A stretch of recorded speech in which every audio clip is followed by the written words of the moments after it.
There's really no limit to what kind of athlete can be trained here, from soccer to volleyball, and there could even be a new basketball facility. From the surface of the bridge, you may not even know there's a problem, but when you look underneath, you realize there are chunks of concrete missing. But Tripp is not the first person to escape from the Winnebago County Justice Center by running through these halls, down the stairs, and out these doors. But some say runaways are inevitable. And the entire median needs to be over 1 full car width. For the past 3 months, Michael Castronova has called this intersection an accident waiting to happen. Since then, he's counted 7 times he's been right. It's more than 1 accident every 2 weeks. That's excessive. That's ridiculous. Castronova says the problem is if the driver in the right lane doesn't move over, the driver in the left lane only has one option: hit the median. And you can see from these tire marks, that's already happened. In fact, just last week, Castronova caught this accident on camera, and on a separate occasion, this traffic sign completely knocked over. So we wanted to test it out. With Castronova in the car to our right, we went through the intersection, and sure enough, when he didn't move over, we were facing the median dead on. I would have just driven off, not been oblivious to the fact that there was an accident happened that I just caused. And you probably would have got the ticket. Wayne Velk with the Highway Department says he learned of the problem 2 weeks ago. We're going to be making some changes there with restriping to get the folks over earlier so that they don't have to make quite a severe jog through the intersection. But Castronova says new stripes aren't good enough, especially with winter on the way. When it's icy and snowy, to try and change lanes in the middle of an intersection at 45 or 50 miles an hour is ludicrous. So he wants the county to pay for a new median. And now it's a cost of money. In the future, it'll be a cost of lives. To prevent what could eventually be a deadly accident. In Rockford, Alex Shabbat, WTVO Channel 17 News. A silent night sky with lights glimmering in the distance quickly comes alive. Plane after plane hit the runway, met by workers and machines on the ground,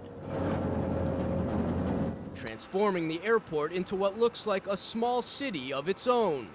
A community of 150,000 people called Rockford, Illinois, is competing with communities that have millions and millions of citizens.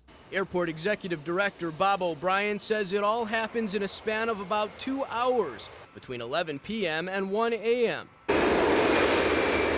At least 20 UPS cargo planes completely filled To the gills, front to back, just enough room to have a pilot and co-pilot up front. touch down on an extra long 10,000-foot runway every night. The runways and taxiways are perfectly set up for us, so where we're limited taxi times, the traffic at the time of night that we're operating is minimal. And get this, because of all the traffic here at this UPS hub, the Rockford Airport competes with much bigger cities for cargo shipments. In fact, it's ranked 18th in the nation. In the recent couple of years, we've passed places like Boston, Orlando, Salt Lake City, Fairbanks, Alaska. In fact, O'Brien says the airport lands about 1.5 billion pounds of shipments every year.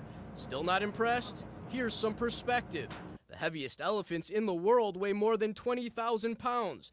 Do the math, that's the equivalent of about 60,000 of the largest elephants on the planet landing at the airport each year. Nothing in the world that can't land here because of the strength of the runways, the length of the runways, the sophistication of the instrument landing system. But the landing is just the beginning. Those thousands of pounds of shipments still have to be collected and sorted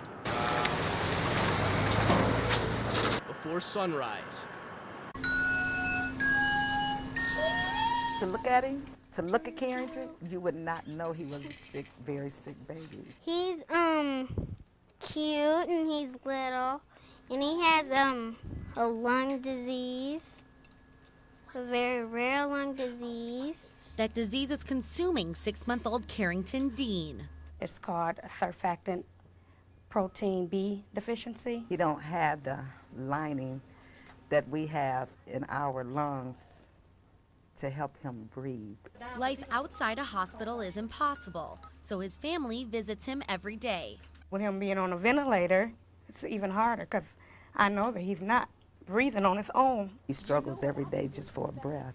If you take him off of his ventilator, 5-10 seconds later, he get grasping for air. Okay, take a breath. But Carrington's a fighter, and he has already exceeded expectations. Most babies that's born with surfactant B do not live the first 2 weeks. Now there's one thing that can save his life, a double lung transplant. Without it, he'll die. The future brings some hope.